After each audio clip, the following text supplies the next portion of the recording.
रांची के ऐतिहासिक मोरहाबादी मैदान में 37 दिनों से लगातार धरने पर बैठे सहायक बल पुलिसकर्मी को लेकर आज प्रशासन हुए राजनीतिक गलियारे, सभी में चर्चाएं तेज रहीं।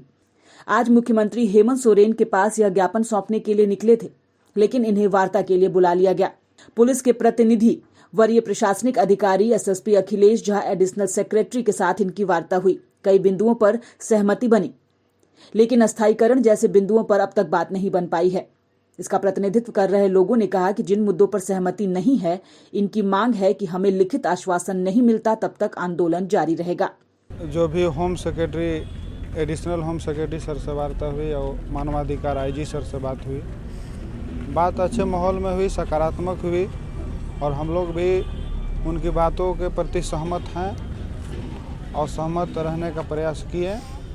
तो उनसे हम लोगों ने बोले कि सर इस बात को थोड़ा सा मैदान में जाकर ग्राउंड लेवल पर मीटिंग करने के बाद कुछ आपको अगला कदम के बारे में सूचित करेंगे। तो अभी 2 घंटा से हम लोग सभी जिला प्रतिनिधि, प्रदेश कमेटी, जिला कमेटी, सब जो उनका पहल था बहुत सकारात्मक था, वो अच्छा था और अच्छा है। लेकिन उनके द्वारा बोला गया कि 2 महीने का समय दिया जाए आपका जो विभिन्न बिंदु है उसको मानने के लिए। तो मामला यहाँ उलझ रही है कि 2 महीने का समय यदि देते हैं तो हमें क्या मिलेगी। इसे स्पष्ट नहीं है कि वेतन में 2000 वृद्धि होगा कि या 4000 होगा कि 500 होगा। तो हम लोग, और वेटेज है कि 2% है तो 3% मिले या 4% मिले। तो हम लोग यही निर्णय लिए कि ठीक है श्रीमान, 2 महीना समय ले या 2 हफ्ता ले, लेकिन कम से कम 37 दिन तक हम लोगों ने प्रतीक्षा किया। तो अपने स्तर से कम समय लीजिए और स्पष्ट हो जाए कि हमको 200 बढ़ा या 2000 बढ़ा और वो स्पष्ट कर देते। उसके बाद हम लोग आंदोलन को स्थगित या समाप्ति करके अपने कार्य क्षेत्र में लौट जाते।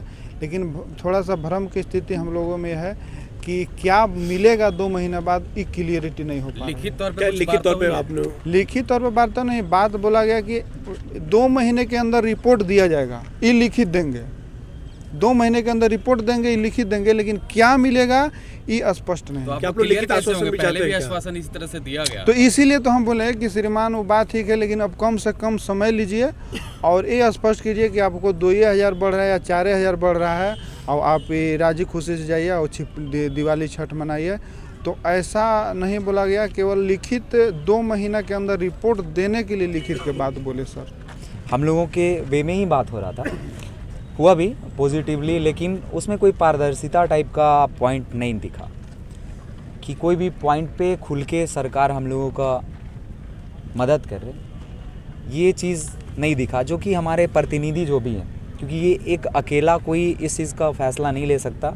12 जिला के जो भी एक प्रतिनिधि के रूप में है, जो अपने जिला को लीड कर रहे हैं, जिला से संवाद लाते हैं, पहुँचाते हैं। सभी के मंतव्य के बाद यही हुआ कि हमारा जो पॉइंट पे बातचीत हुआ वो सब सही है, उस पे हम सभी पॉइंट पे पॉजिटिव हैं। जो हमारा मांग पत्र है, जो उधर से बातचीत हुआ, लेकिन उसमें पारदर्शिता कहीं से हमें नहीं दिख रही है। तो हम शांतिपूर्ण तरीका से धरना पे बैठे हैं और अगर पारदर्शिता का बात होगा, बिंदुवार तरीका से हमको आश्वासन मिलेगा लिखित रूप में, तो हम अपना आंदोलन खत्म करके वापस अपने गृह जिला जाएंगे।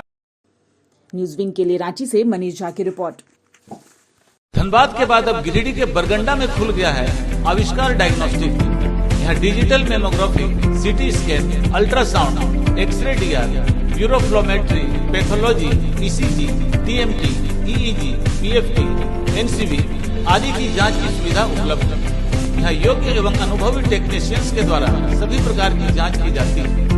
आपातकालीन सेवा सीटी स्कैन 64 स्लाइस की सुविधा रात में भी उपलब्ध है। हमारे यहाँ 24 घंटे एम्बुलेंस की सुविधा भी उपलब्ध है। हमारा पता गोवर्धन लाल नर्सिंग होम के बगल में होटल गैली के पास, कोर्ट रोड, बरगंडा, गिरिडीह।